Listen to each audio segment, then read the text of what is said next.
Welcome to The Explainer. Today, we're going to pull back the curtain on a hidden pandemic. Now, this isn't some new virus or bacteria. We're talking about a group of parasitic worms that infect hundreds of millions of people around the globe, mostly in complete silence. They're hiding in plain sight, and today, we're bringing them into the light. So, let's start with a bit of a puzzle. What if I told you there's a global health issue on a massive scale that almost nobody talks about? It infects huge populations, but somehow it just completely flies under the radar. What could possibly be that widespread, yet so invisible?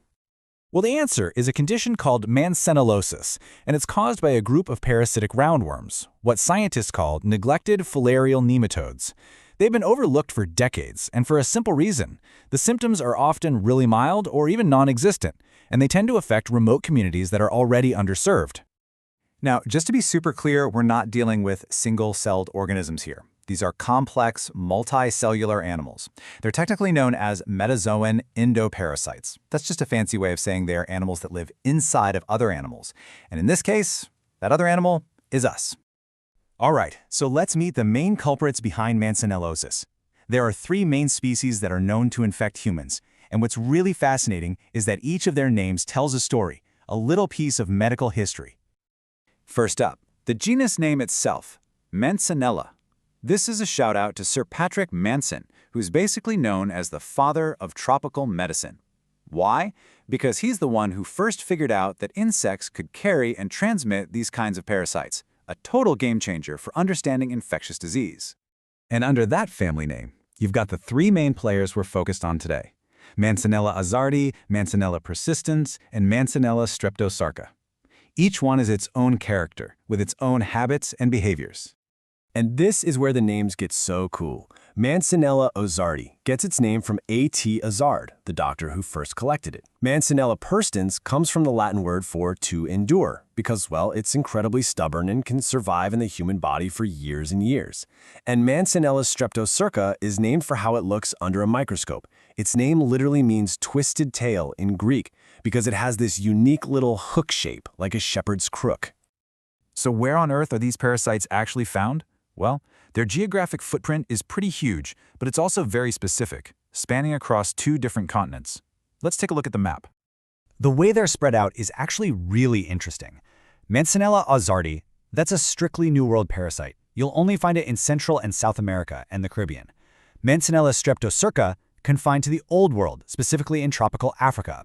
And then you have Mansonella perstans. That's the real globetrotter of the group, found in both Africa and the Americas. But, don't make the mistake of thinking this is only an issue in those specific regions. Thanks to global travel and migration, Mansonella sequulosis is now showing up in places like the Netherlands. And this is the critical part.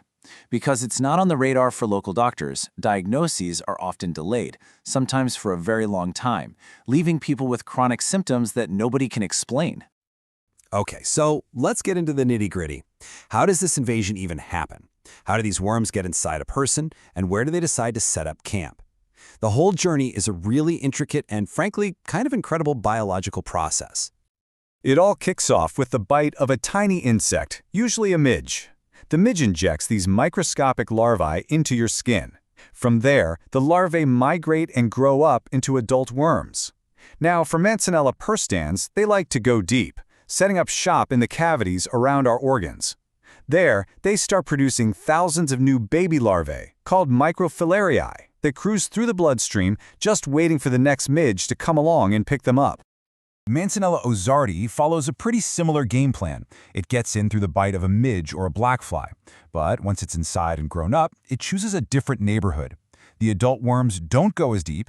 Instead, they prefer to live in these subcutaneous tissues. That's the layer of fat and tissue right under your skin. And finally, we have Mansonella streptocerca, which lives even closer to the outside world. Its adult worms hang out in the dermis. That's the inner layer of the skin itself, sometimes less than a millimeter from the surface. And this very specific location is super important, as you'll see, because it directly affects the symptoms it causes, like skin rashes, and also how doctors have to go about finding it. So if these worms are all hidden away deep inside our bodies, in our blood, our tissues, our skin, how on earth do we find them? And even if we do, what can we do about them? Well, this is where the story starts to get really complicated. The single biggest problem here is that most infections are completely asymptomatic. You could have these worms for years and have absolutely no idea. And when symptoms do show up, they're often really vague. Things like chronic itching or a rash or joint pain, which could easily be mistaken for allergies or arthritis. The gold standard for actually finding these worms is pretty old school. You've got to use a microscope. And this is where the worm's location is everything. For Mansonella perstans, since its larvae are in the blood, a technician will look at a blood smear. But for Mansonella streptocerca, which lives in the skin, they have to take a tiny little skin biopsy, called a skin snip, to find them. So while the microscope is still the main tool, modern PCR tests are a huge help, especially for telling the different species apart.